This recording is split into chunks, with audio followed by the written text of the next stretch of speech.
لیکن اس وجہ سے یہ جو صلاۃ ہے، یہ جو 1400 سال سے ادا کی جا رہی ہے، یہ صلاۃ وہ نہیں ہے جس کا اللہ رب کریم نے قرآن کریم میں حکم دیا ہے، لہٰذا یہ صلاۃ عقارت جا رہی ہے، بے نتیجہ ثابت ہو رہی ہے، عملی طور پر اس کا کچھ حاصل نہیں ہے۔ لیکن جو دوسری انتہا پر جو مسلمانوں کی اقلیت ہے، جو اپنے آپ کو قرآن کریم کا اتباع کرنے والے کہتے ہیں، وہ چونکہ صلاۃ کے اس وجود سے بھی انکار کرتے ہیں جس کا قرآن کریم میں تذکرہ ہے، جس کا اللہ رب کریم نے حکم دیا ہے، اور جو نبی کریم علیہ السلام رحمۃ للعالمین خاتم النبیین کے عہد میں ادا کی جا رہی تھی، وہ اس صلاۃ سے اور اس مروجہ مذہب سے اور اس غیر از قرآن جو کنٹینٹ ہے صلاۃ کا اور مروجہ مذہب کا، چونکہ وہ ان سب کو رد کرتے ہیں، ان سے علیحدگی اختیار کرتے ہیں، یہ جو اپنے آپ کو قرآن کریم کا اتباع کرنے والے کہتے ہیں، تو یہ اسی جذبے کے ساتھ، اسی ایک اپروچ کے ساتھ یہ صلاۃ کے وجود سے قطعی طور پر انکار کر دیتے ہیں، تو یہ رویہ بھی قرآن کریم کے خلاف ہے۔ ہم نے جو قرآن کریم سے جو صلاۃ ثابت ہوتی ہے اور جو نبی کریم علیہ السلام رحمۃ للعالمین خاتم النبیین کے عہد میں ادا کی جا رہی تھی، اس کو قرآن کریم میں سے اخذ کرنا ہے انشاءاللہ العزیز، اور اس میں نہ ذرا برابر، بات برابر، رائی کے ذرے برابر، نہ اس میں کمی کرنی ہے نہ اس میں اضافہ کرنا ہے۔ اس چیز کو نظر انداز کرتے ہوئے کہ جو صدیوں سے جو صلاۃ ادا کی جا رہی ہے، وہ یقیناً جو قرآن کریم کی صلاۃ ہے یہ وہ صلاۃ نہیں ہے، لہٰذا اس کی بھی پرواہ نہیں کی جائے گی کہ لوگ اس کا کیا رد عمل اس پر ظاہر کریں گے، اور اس چیز کو بھی پرواہ نہیں کی جائے گی، اس کو بھی نظر انداز کیا جائے گا کہ یہ جو اپنے آپ کو کہتے ہیں کہ ہم قرآن کریم کا اتباع کرنے والے ہیں، تو یہ اگر اکثریت ان کی متفقہ طور پر اس چیز کی قائل ہے کہ صلاۃ کا بالکل وجود ہی نہیں ہے، یہ جو قیام، رکوع اور سجدے والی صلاۃ ہے، تو نہ ہم نے اس اقلیت کو دیکھنا ہے نہ اکثریت کو دیکھنا ہے، ان دونوں کی رائے یا ان کا عمل یا ان کی روش کوئی معنی نہیں رکھتی۔ ہم انشاءاللہ العزیز باذن اللہ کی کتاب میں سے جو صلاۃ ثابت ہوتی ہے اور جو محمد رسول اللہ علیہ السلام خاتم النبیین کی زندگی میں آپ علیہ السلام اور آپ کے متبعین رضوان اللہ علیہم جو صلاۃ بجا لا رہے تھے، جس پر عمل پیرا رہے تھے، ہم نے اسی صلاۃ کو قرآن کریم میں سے اخذ کرنا ہے اور اسی پر کاربند رہنا ہے انشاءاللہ باذن اللہ۔ تو اس سلسلے میں آپ اصولی طور پر اس چیز کو دیکھ لیں کہ یہ دونوں جو انتہائیں ہیں یہ غلط ہیں۔ قرآن کریم کا جو توازن پر مبنی جو رہنمائی ہے، جو اللہ رب کریم کا حکم ہے، ہم نے اس کا اتباع کرنا ہے۔ یہ جو اکثریت جو مسلمانوں کی جو فرقوں میں بٹی ہوئی ہے، یہ تو قرآن کریم کی صلاۃ ادا نہیں کر رہے، بلکہ یہ اس کے جو کنٹینٹ ہیں صلاۃ کا تمام فرقوں کا، یہ ثنویت پر مبنی ہے، اور یہ غیر از قرآن اس میں مواد شامل کرتے ہیں قرآن کے علاوہ۔ اور سب سے بڑا ثبوت یہ ہے کہ ان کی جو تمام فرقوں کی جو صلاۃ ہے، اس کا پہلا لفظ ہی وہ اللہ اکبر ہے۔ اللہ اکبر قرآن کریم میں موجود نہیں ہے، پہلا اینٹ ہی یہ جو قرآن کریم سے باہر ہے۔ تو اس حوالے سے ہم قرآن کریم میں ہم نے صلاۃ میں کیا ادا کرنا ہے، نبی کریم علیہ السلام رحمۃ للعالمین خاتم النبیین کا عمل قرآن کریم میں سے جس طرح ثابت ہے صلاۃ سے متعلق، تو ہم نے اسی صلاۃ پر قائم رہنا ہے، اسی کو قائم کرنا ہے انشاءاللہ العزیز۔ تو یہ جو مروجہ مذہب ہے، چونکہ یہ سنویت کے علمبردار ہیں، یہ کتاب اللہ کو کافی اور دین کا واحد ماخذ نہیں مانتے، بلکہ ساتھ احادیث، روایات، فقہ اور سنت اور اس طرح کی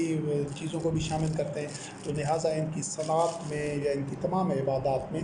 یہ غیر از قرآن مواد کی بھرمار ہے، تو اس وجہ سے ان کی صلاۃ بے نتیجہ ہے۔ اور یہ اس کی اگر آپ یوں سمجھ لیں کہ یہ صلاۃ مشرکین بھی ادا کر رہے تھے نبی کریم علیہ السلام رحمۃ اللہ علیہ خاتم النبیین کے عہد میں، اور منافقین بھی ادا کر رہے تھے، ان دونوں کی صلاۃ عقارت تھی، بے نتیجہ تھی۔ تو جب صلاۃ قرآن کریم کے مطابق نہیں ہوگی، کسی دوسرے بشر کے کہنے کے مطابق ہوگی، کسی اور بشر کے بتائے ہوئے طریقے کے مطابق ہوگی، چاہے وہ کوئی بھی ہو، تو ایسی صلاۃ یقیناً بے نتیجہ رہے گی، وہ اعمال عقارت جاتے ہیں۔ تو ہم نے وہ صلاۃ انشاءاللہ العزیز قرآن کریم میں اخذ کر کے اس صلاۃ کو قائم کرنا ہے جو اللہ کی کتاب میں موجود ہے۔ تو یہ جس طرح منافقین کی صلاۃ تھی، تو وہ لا حاصل اور بے نتیجہ تھی، بلکہ ان کے لیے تباہی تھی یا مشرکین کی صنعت تھی، جس کو کہ اللہ رب کریم نے فرمایا کہ یہ گویا سیٹیاں بجانا اور تالیاں بجانا تھی، تو وہ بھی ایک لا حاصل صنعت تھی۔ تو یہ جو مروجہ صنعت ہے یہ اسی نہج پر ہے، اسی وجہ سے یہ بے نتیجہ ہے۔ لیکن یہ جو اپنے آپ کو قرآن کریم کا اتباع کرنے والے کہتے ہیں، یہ تو صنعت کے وجود سے ہی انکار کرتے ہیں، تو اس وجہ سے ان کا یہ جو عمل بھی قرآن کریم کے خلاف ہے کہ صلاۃ سے، صوم سے، حج سے یا عمرہ سے قطعی طور پر انکار کر دینا، کہ ان کے وجود کو ہی تسلیم نہ کرنا، یہ صرف اور صرف مروجہ مذہب سے اور مروجہ مذہب کے پیروکاروں سے نفرت میں اور ان سے اعراض برتنے میں اور ان سے ایک تعصب میں اس حد تک بڑھ گئے ہیں کہ انہوں نے دین کے جو شعائر ہیں، جو عبادات ہیں، ان کو یکسر اس وجہ سے نظر انداز کر دیا ہے کہ وہ ایسا کر رہے ہیں۔ تو ہم نے انشاءاللہ العزیز کسی کی نہ تو ہوائے نفس کا اتباع کرنا ہے اور نہ کسی سے نفرت یا تعصب کی بنیاد کے اوپر اس میں مبتلا ہو کر اللہ کے حکم کو نظر انداز نہیں کرنا۔ ہم نے انشاءاللہ العزیز جس چیز کا اللہ رب کریم نے حکم دیا ہے تو ہم نے اس کو قرآن کریم سے ہی اخذ کر کے اس پر قائم رہنا ہے۔ تو بالکل اسی طرح جس طرح کہ نبی کریم علیہ السلام رحمۃ للعالمین خاتم النبیین کے عہد میں جو حلال حرام سے متعلق مشرکین نے یا یہود و نصارہ نے جو اپنے طور پر چیزیں گھڑ رکھی تھی، چیزوں کو حلال قرار دیا تھا، حرام قرار دیا تھا اپنے طور پر ان کے مذہبی پیشواؤں نے، تو کیا اس وجہ سے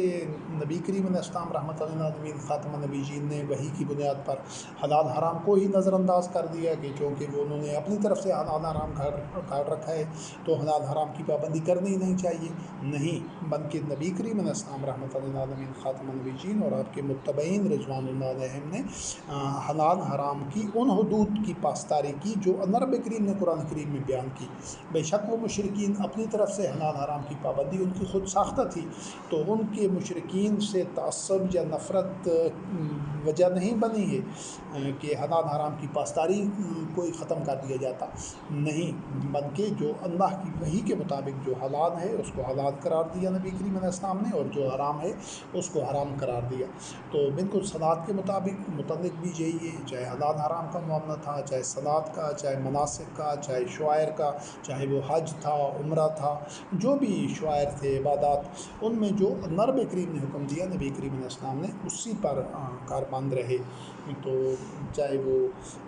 صلاۃ، ان کی صلاۃ تو سیٹیاں بجانا اور تالیوں جیسی یعنی بے مقصد حرکات اور بے مقصد عبادات، بے مقصد آوازیں تھیں، تو ان جو مروجہ مسلمان ہیں جو صدیوں صلاۃ ادا کر رہے ہیں، ان کی بھی صلاۃ اسی طرح بے نتیجہ حرکات ہیں اور بے مقصد آوازیں ہیں کہ قرآن کریم یا قرآن کریم کے علاوہ اور جو کنٹینٹ پڑھتے ہیں تو اس کی مقصدیت کو نہیں سمجھتے، یہ صلاۃ کی ماہیت اور مقصدیت سے غافل ہیں، یہ جو اکثریت ہے مسلمانوں کی جس صلاۃ پر یہ کاربند ہیں۔ تو اس سلسلے میں جو ایک درست طریقہ ہے اس کو سمجھنے کے لیے آپ یوں سمجھ لیں کہ ہم قرآن کریم کی آیات میں سے یہ دیکھیں گے کہ صلاۃ کا وجود پہلی چیز یہ کہ ثابت ہے نبی کریم علیہ السلام کے عہد میں، اور اس کے ثابت ہونے کے بعد پھر اس کا سٹرکچر کیا ہے۔ تو اس سلسلے میں آیات کے حوالے آپ قرآن کریم میں سے خود دیکھ لیں کہ سورۃ النساء کی آیات نمبر 101 سے لے کر 103 تک میں صلاۃ سے متعلق سورۃ النساء 4 نمبر صورت ہے، اور اس کی آیات 101 سے لے کر 103 میں یہ صلاۃ کی رکعت کی تعداد ہے کہ نبی کریم علیہ السلام رحمۃ اللہ علیہ خاتم النبیین جب جنگ کی صورت میں موجود ہوتے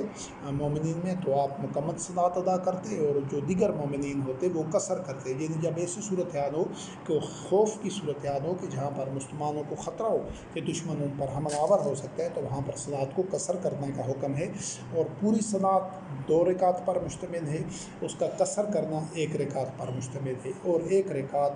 قیام، رکوع اور سجدہ پر مشتمل ہے۔ جہاں سے صلاۃ کی وہ رکعت ثابت ہوتی ہے کہ نبی کریم علیہ السلام کے ساتھ رب کریم نے حکم دیا ہے کہ پہلے مومنین کا ایک گروہ ایک رکعت ادا کر دے، اس کی گروہ کی ایک رکعت ادا کرنے سے وہ قصر ادا کریں گے، پھر دوسری رکعت میں پہلا گروہ پیچھے چلا جائے اور وہ حفاظت اور اسنا وغیرہ اٹھانے حفاظت پر معمور ہو جائے، اور دوسرا گروہ جو پہلے حفاظت کر رہا تھا اس کے پاس اسنا تھا تاکہ دشمن کوئی حملہ آور نہ ہو یکبارگی، تو وہ دوسرا گروہ آ کر ایک رکعت نبی کریم علیہ السلام کے ساتھ ادا کرے اور قیام رکوع اور سجدہ کرے، تاکہ وہ اس کی بھی دوسرے گروہ کی بھی صلاۃ قصر ہوگی۔ تو ان آیات میں یہ جو نبی کریم نے حکم دیا ہے کہ اس سے وہ جو رکعت ثابت ہوتی ہے کہ صبح کی صلاۃ ہو، صلاۃ الفجر ہو، صلاۃ العشاء ہو، یا یہ طلوع الشمس علی غاسق اللیل جو صلاۃ الوسطیٰ ہے، کوئی بھی صلاۃ ہو تو اس کی جو رکعت کی تعداد ہے وہ صرف اور صرف 2 ہے۔ اس چیز کو سمجھنا ضروری ہے، کہیں پر بھی یہ کسی بھی وقت کی جو رکعت کی تعداد ہے صلاۃ کی وہ 3 نہیں ہے یا 4 نہیں ہے، جب بھی صلاۃ قائم کی جائے گی جس وقت بھی وہ اس کی رکعت 2 ہوں گی، اور وہ ہر رکعت قیام رکوع اور سجدہ پر مشتمل ہوگی۔ اور اس کے بارے میں نبی کریم نے فرمایا ان الصلاۃ کانت علی المؤمنین کتابا موقوتا، کہ صلاۃ مومنین کے اوپر ایک موقت ایک طے شدہ وقت پر لازم کر دی ہے، فرض کر دی گئی ہے۔ تو اس لیے یہ جو مواقیت للناس، یہ جو چاند ہے اس کے متعلق وہ اہلہ یعنی نئے چاند سے متعلق وہ سوال کرتے تھے نبی کریم علیہ السلام سے، تو اس کے متعلق نبی کریم نے فرمایا مواقیت للناس الی الحج، یہ سورۃ البقرہ کی آیت نمبر 179 ہے، 189 ہے، 189۔ اس میں جو نیا چاند ہے اس سے متعلق ہے کہ یہ لوگوں کے لیے اوقات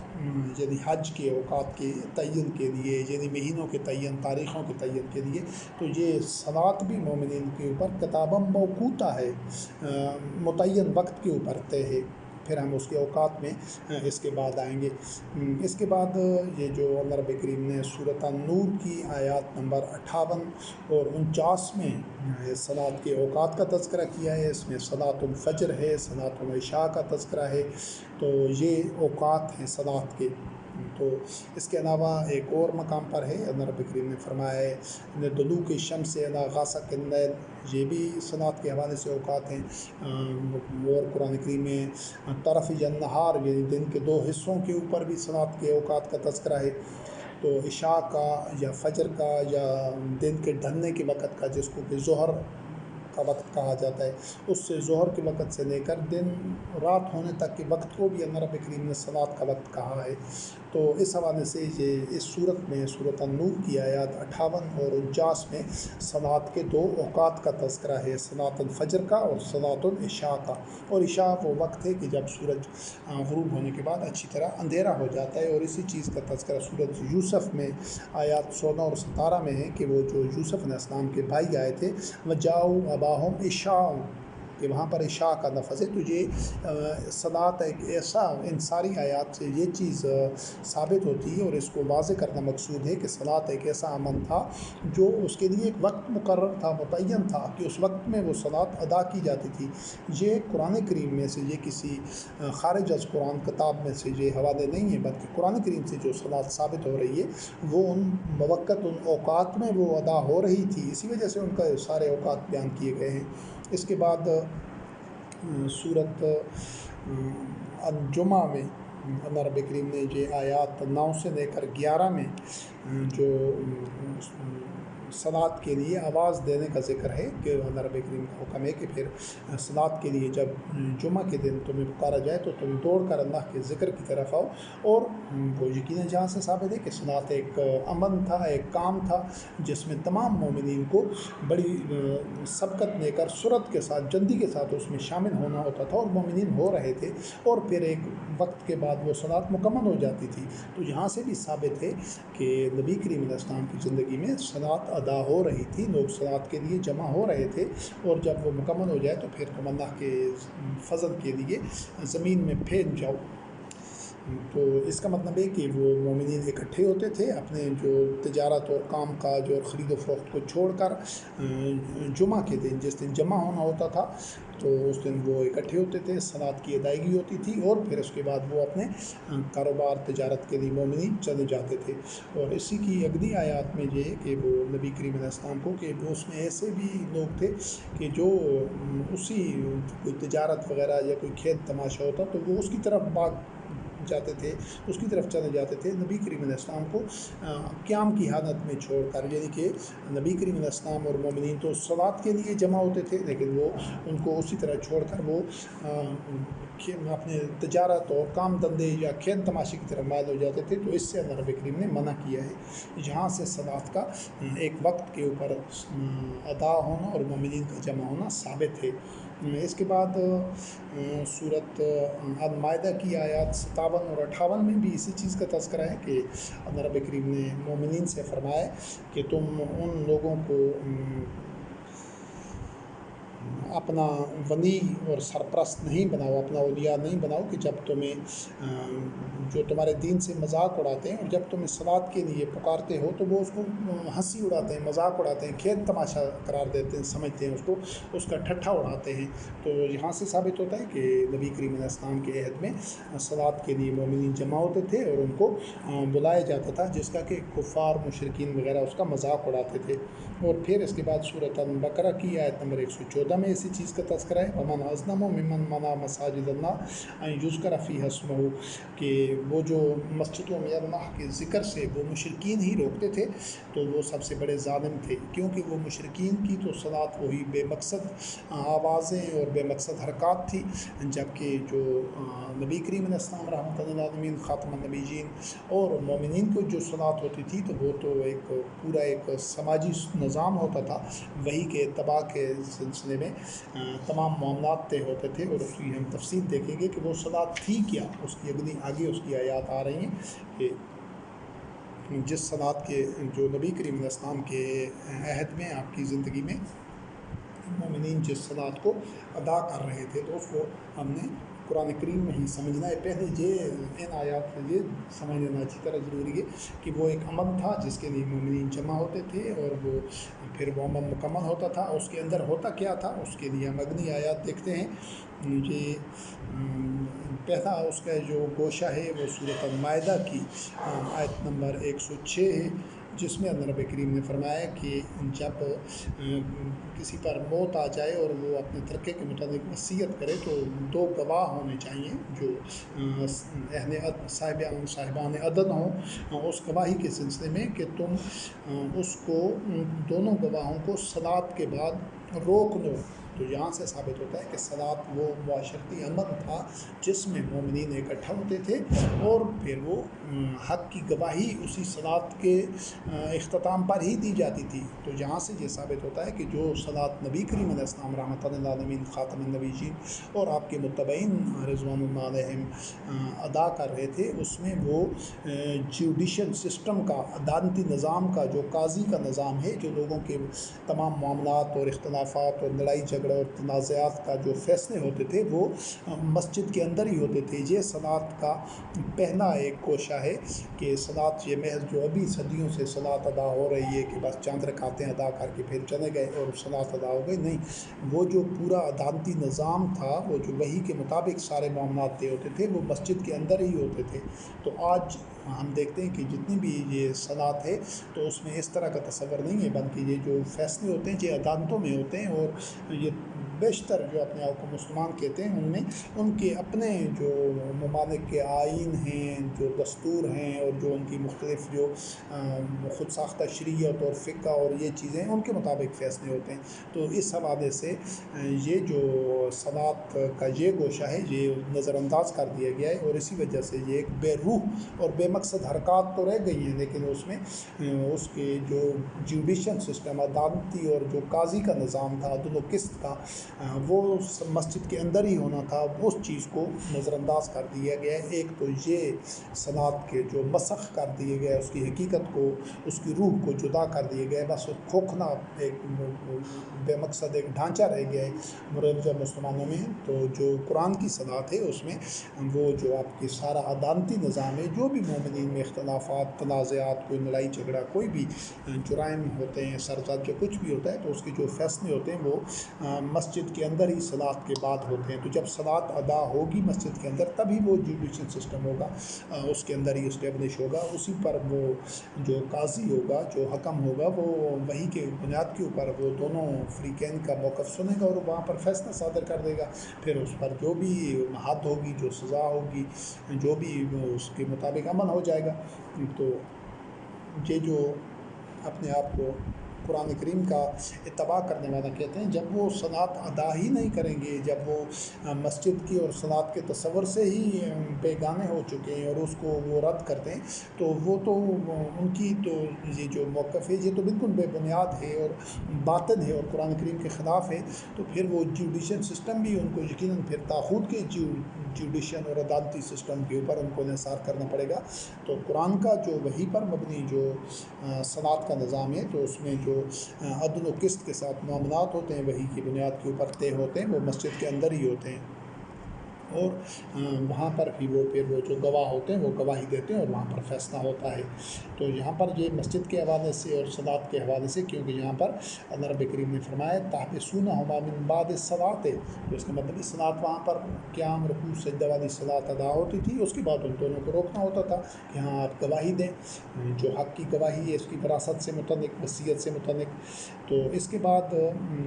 یہ جو صلات کے لیے اجتماع ہوتا تھا تو وہاں پر پھر وہ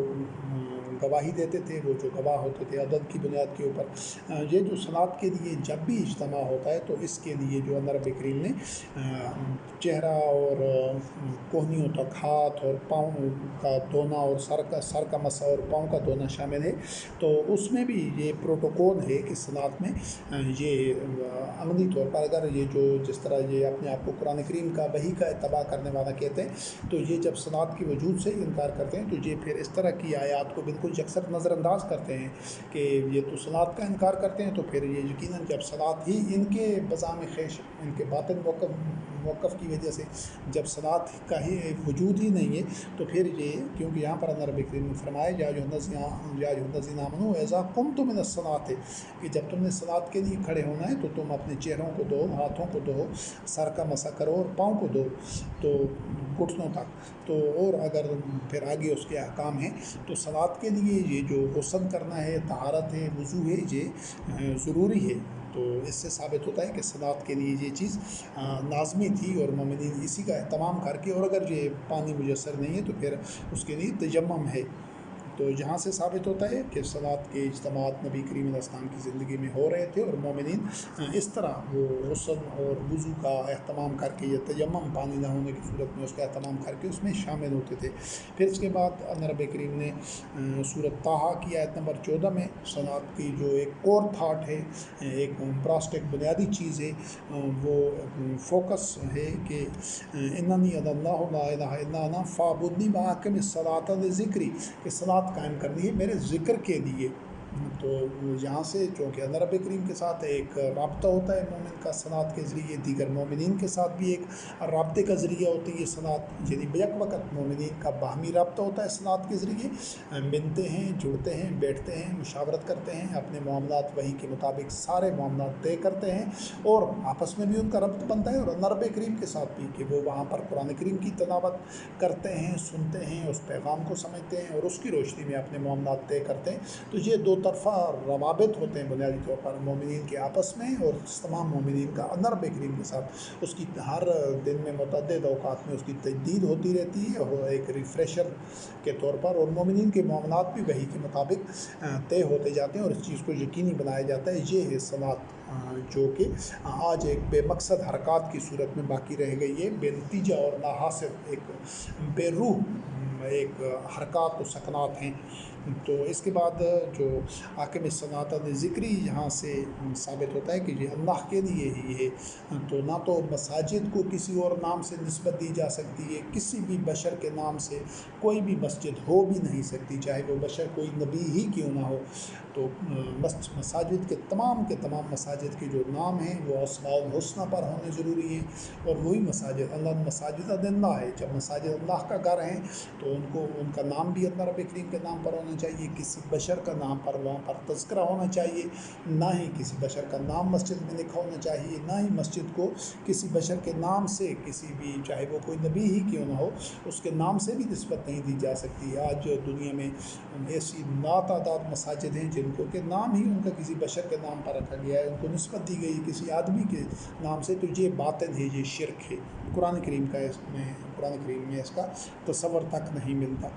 کیونکہ آگے سورۃ الجن کی آیات نمبر 18 میں اللہ رب کریم نے فرمایا ہے وَأَنَّ الْمَسَاجِدَ لِلَّهِ فَلَا تَدْعُوا مَعَ اللَّهِ أَحَدًا، تو یہ مسجدیں اللہ کے لیے ہیں، اس میں کسی بشر سے ان کو نسبت نہیں دی جا سکتی، ان کا نام کسی بشر کی نسبت سے۔ مسجد نبوی بھی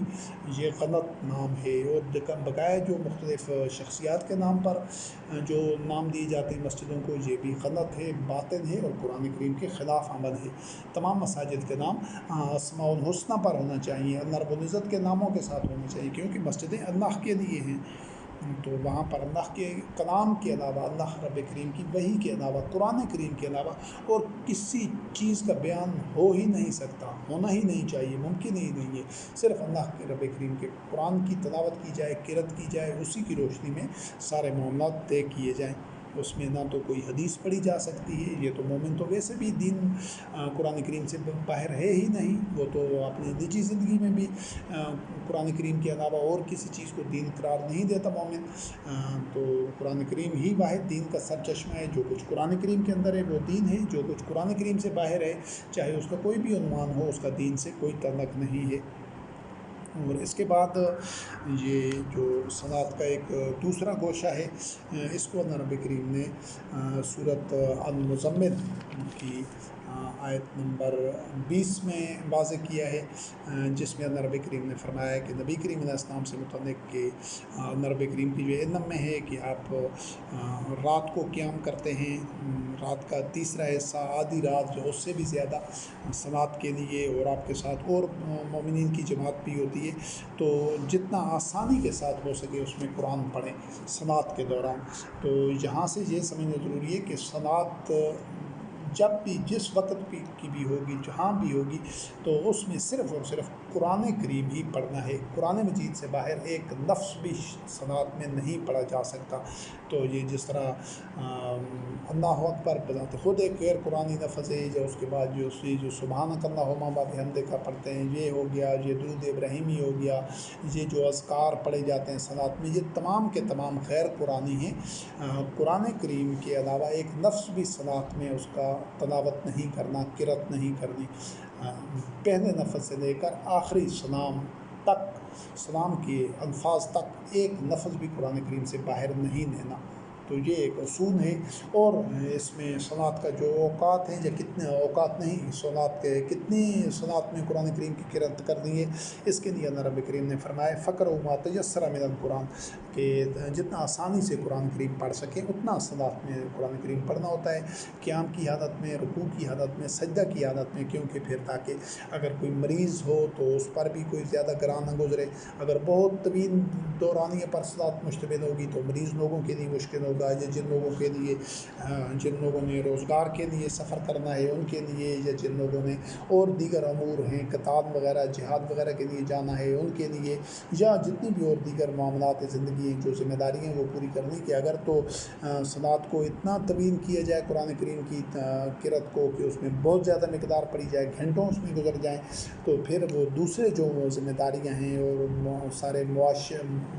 معاشی اور معاشرتی جو مسائل ہیں، ذمہ داریاں ہیں، امور ہیں، ان کو نبھانا مشکل ہو جائے گا۔ تو یہ صلاۃ میں آسانی کے ساتھ جتنا قرآن کریم پڑھا جائے، جس میں کسی کے لیے کوئی دقت نہ ہو، کوئی دشواری نہ ہو، کوئی اس کے لیے تکلیف کا باعث نہ بنے، اتنا پڑھنا ہے۔ اور یہ چند منٹ ہی کافی ہے صلاۃ کے لیے۔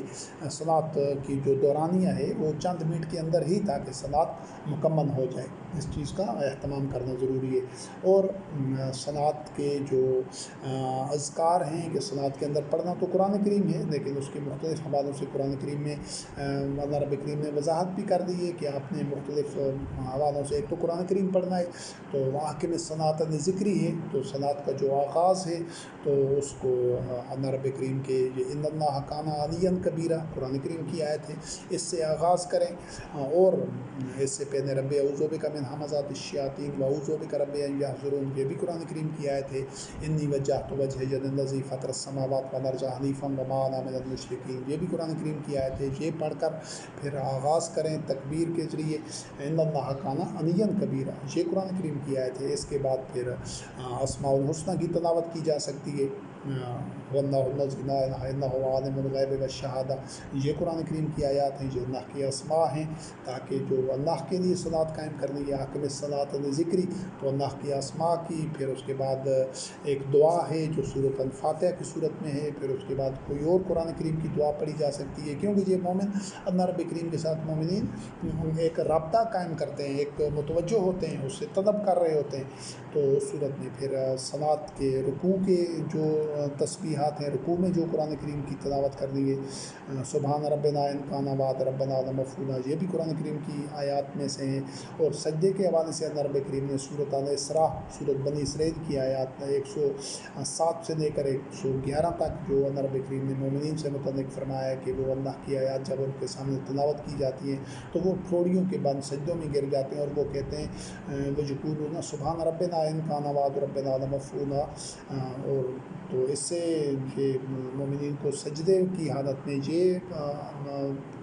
آیت پڑھنی چاہیے۔ اور اس کے بعد اللہ رب کریم نے حکم دیا ہے کہ صلاۃ کو اس طرح ادا کرنا ہے کہ نہ زیادہ اونچی آواز سے ہو، نہ خفیہ ہو، بلکہ درمیانی حالت میں یہ ادا کرنی ہے۔ تو آج جتنے بھی فرقے ہیں جو صلاۃ ادا کرتے ہیں، تو اس میں تو وہ کچھ حصہ صلاۃ کا اونچی آواز سے پڑھتے ہیں، کچھ خفیہ آواز سے۔ یہ دونوں طریقہ سے، بالکل بہت زیادہ اونچی آواز سے اور بالکل خفیہ آواز سے پڑھنا، ان دونوں سے اللہ رب کریم نے منع کیا ہے۔ تو یہ جو تمام کے تمام جتنے فرقے ہیں، یہ جو صلاۃ ادا کرتے ہیں، سب اسی طرح کرتے ہیں۔ یہ قرآن کریم میں دیے گئے اللہ رب کریم کے حکم کی خلاف ورزی کرتے ہیں، کیونکہ یہ وہ صلاۃ ادا نہیں کرتے جس کا حکم قرآن کریم میں اللہ رب کریم نے حکم دیا ہے، بلکہ یہ جو صلاۃ ادا کرتے ہیں تمام کے تمام فرقے اس میں شامل ہیں۔ یہ ان کی محدثین کی بتائی ہوئی صلاۃ، اور ان کی جو فقہ کے امام ہیں اور ان کے خود ساختہ اکابرین ہیں، یہ ان کی بتائی ہوئی صلاۃ ادا کر رہے ہیں۔ تو مومنین کسی بشر کی بتائی ہوئی صلاۃ ادا نہیں کر سکتے، مومنین ایک نفس بھی کسی بشر کی اطاعت نہیں کر سکتے، چاہے وہ کوئی بھی ہو۔ وہ صرف اور صرف قرآن کریم کا اتباع کرتے ہیں، وحی کا اتباع کرتے ہیں، جو صلاۃ اللہ رب کریم نے ان کو قرآن کریم میں بتائی ہے۔ تو اس سلسلے میں جو مومنین صلاۃ قائم کرتے ہیں، تو وہ ان اللہ کان علیٰ کبیرہ سے لے کر صلاۃ مکمل کرنے تک پوری کی پوری صلاۃ ایک ہی آواز سے، نہ وہ بہت اونچی آواز ہوتی ہے، نہ بالکل وہ خفی ہوتی ہے، بلکہ درمیانے بین ذالک سبیلا، درمیانہ ایک انداز ہوتا ہے ان کا، اس آواز سے وہ صلاۃ مکمل کرتے ہیں، چاہے وہ صلاۃ الفجر ہو، صلاۃ العشاء ہو، یا دن کے حصے کی جو درمیانے حصے کی صلاۃ الوسطیٰ ہے، کوئی بھی صلاۃ ہو، تو وہ اسی طرح ادا کرتے ہیں۔ اور پھر آگے اللہ رب کریم نے فرمایا کہ وہ سجدے کی حالت میں کہتے ہیں، یہ دوسرا اس کا حصہ ہے، الحمدللہ الذی لم یتخذ ولدا ولم یکن لہ شریک فی الملک ولم یکن لہ ولی من الذل۔ تو یہ سجدے میں پڑھنے والی آیات ہیں۔ اس کے بعد اس صلاۃ یہ سلام کے ساتھ ہی یہ مکمل ہو جاتی ہے، جب 2 رکعتیں، اس طرح 1 رکعت ادا کی جاتی ہے، قیام، رکوع، سجدہ، اور حالت امن میں اسی طرح دوسری رکعت ادا کی جاتی ہے۔ اور اس کے بعد یہ جو مومنین کچھ اور قرآن کریم کی دعائیں پڑھ کر پھر جو دونوں طرف جو مومنین موجود ہوتے ہیں، تو جو امام ہوتا ہے وہ دونوں طرف دائیں رخ پھیر کر السلام علیکم کتب ربکم علی نفسہ الرحمہ، اور بائیں طرف رخ کر کے السلام علیکم کتب ربکم علی نفسہ الرحمہ، یہ بھی قرآن کریم کی آیات ہیں، یہ پڑھ کے اپنی صلاۃ کو مکمل کرتا ہے۔ تو یہ تو ہو گئی قرآن کریم میں جو صلات کا ایک خاکہ جو خط و خال ہیں۔ تو اس کے بعد دوسری جو صلات ہے وہ آپ دیکھیں گے کہ یہ جو منافقین صلات میں آتے تھے تو وہ یا ایسے جو مصلین تھے صلات کے لیے آنے والے جو اس صلات کی حقیقت سے غافل ہوتے ہیں، جو دکھاوے کے لیے صلات ادا کرتے ہیں، منافقین بھی ان میں شامل تھے۔ تو ان کے متعلق نبی کریم نے فرمایا کہ وہ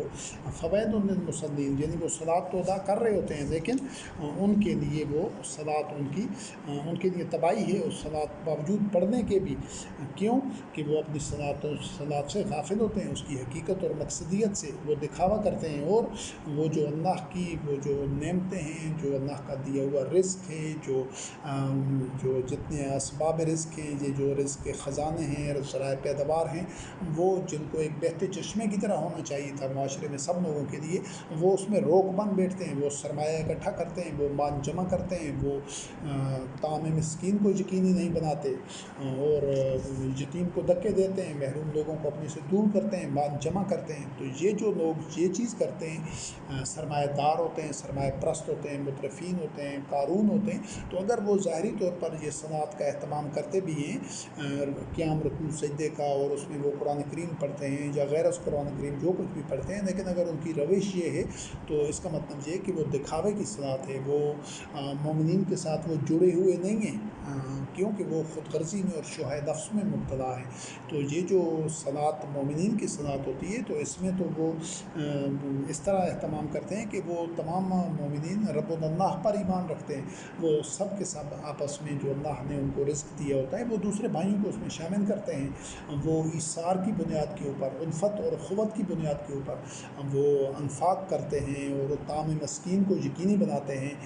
تو یہ کام صلات کا دوسرا گوشہ ہے۔ پہلے ہم نے دیکھا تھا کہ وہ عدل و قسط اور جوڈیشل سسٹم اور جو قاضی کا نظام ہے وہ بھی مسجد کے اندر ہوتا تھا، اور یہ دوسرا گوشہ ہے کہ یہ جو مومنین کا سارا معاشی نظام ہوتا ہے یہ بھی مسجد کے اندر طے پاتا ہے وحی کے مطابق، تاکہ تمام مومنین کی بنیادی انسانی ضروریات کی فراہمی کو یقینی بنایا جائے۔ تو یہاں پر آپ دیکھیں کہ ان مساجد میں ایسا کچھ بھی نہیں ہوتا۔ یہ جو مروجہ صلات ہے اس میں تو وہ چند رکعتیں ادا کر کے لوگ سمجھتے ہیں کہ ہم صلات ہم نے قائم کر دیں گے، نہ تو عدالتی نظام مسجد کے اندر ہوتا ہے، جوڈیشل سسٹم، اور نہ ہی ان کا معاشی امور اور معاشی فیصلے اور معاشی پالیسیاں مسجد کے اندر طے ہوتی ہیں۔ تو یہ دونوں حوالوں سے اللہ کے حکم کی خلاف ورزی ہو رہی ہوتی ہے، اور